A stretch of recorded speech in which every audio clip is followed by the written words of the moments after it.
শিক্ষা উপদেষ্টার পদত্যাগের দাবিতে সচিবালয়ের সামনে বিক্ষোভ করছেন বিভিন্ন কলেজের শিক্ষার্থীরা। এই মুহূর্তে সেখানে আছেন সহকর্মী প্রসূন আশিস, সরাসরি যাচ্ছে তার কাছে। প্রসূন, দেখুন, গতকাল সোমবার উত্তরার মাইলস্টোন স্কুল অ্যান্ড কলেজের উপরে যে বিমান দুর্ঘটনাটি ঘটেছে, সেই মর্মান্তিক বিমান দুর্ঘটনায় কিন্তু মাইলস্টোন স্কুলের প্রায় 31 জন শিশুসহ 31 জন শিক্ষার্থীসহ 31 জন মানুষ মারা গেছে। আমরা এরই মধ্যে এই তথ্যটি আমরা পেয়েছি, সরকারের পক্ষ থেকে জানানো হয়েছে, যেটি কিছুক্ষণ আগ পর্যন্ত বলা হয়েছিল যে 29 জন নিহত হয়েছে, কিন্তু আমরা সবশেষ তথ্য জেনেছি 31 জন আসলে মারা গেছে। এছাড়া বিভিন্ন বার্ন হসপিটাল সহ বিভিন্ন জায়গায় ভর্তি আছে আহতরা প্রায় 78 জন। তো এরকম একটি অবস্থায়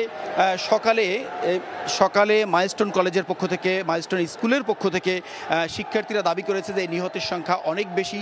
বিভিন্ন কারণেই এটি মূলত প্রকৃত সংখ্যাটি জানানো হচ্ছে না এবং প্রকৃত সংখ্যাটি লুকানো হচ্ছে।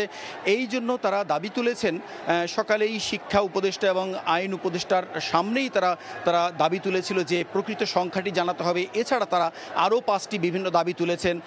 কেন একটি পুরানো এই ধরনের একটি বিমানে প্রশিক্ষণ দিচ্ছিল, এই জাতীয় আরও মোট 6টি দাবি তারা জানিয়েছিল। তো আমরা কিছুক্ষণ আগে জানতে পারলাম যে মাইলস্টোন সহ ঢাকার আশপাশের বিভিন্ন শিক্ষা প্রতিষ্ঠানের শিক্ষার্থীরা সচিবালয়ের সামনেই এখানে এখন আন্দোলনে মিলিত হয়েছে এবং তারা শিক্ষা উপদেষ্টার পদত্যাগ চেয়েছে এই ধরনের একটি দুর্ঘটনার জন্য। এবং তাদের দাবি হচ্ছে যে প্রকৃত সংখ্যাটি জানাতে হবে এবং শিক্ষা প্রতিষ্ঠানে বিভিন্ন ধরনের সুযোগ সুবিধা দিতে হবে।